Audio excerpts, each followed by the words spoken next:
একটি জায়গা ছিল, নাম ছিল নীলচাঁদের গ্রাম। গ্রামটি ছিল পাহাড় আর নদীর মাঝে, যেখানে রাত হলে আকাশে নীলচাঁদ দেখা যেত। একদিন এক ছোট্ট কল্পনাপ্রিয় বিড়াল গ্রামের বুকে হাঁটছিল। সে সব সময় নতুন কিছু খুঁজতে চাইত, নতুন গন্ধ, নতুন স্থান, নতুন রঙিন জিনিস।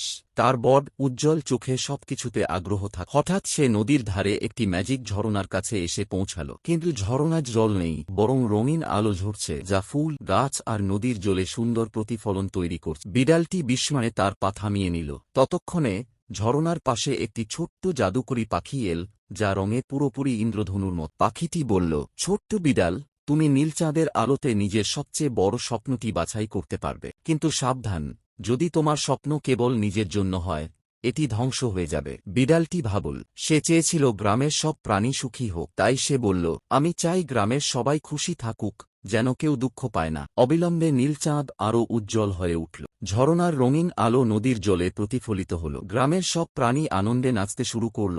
কুকুর, গরু, এমনকি ছোট মাছগুলোও যেন আনন্দে উঠতে শুরু করল। বিড়ালটি আনন্দে লাফ দিয়ে দেখল, তার স্বপ্ন শুধু নিজের জন্য নয়, সবার জন্য সত্যি। If you enjoyed this video, please like and follow.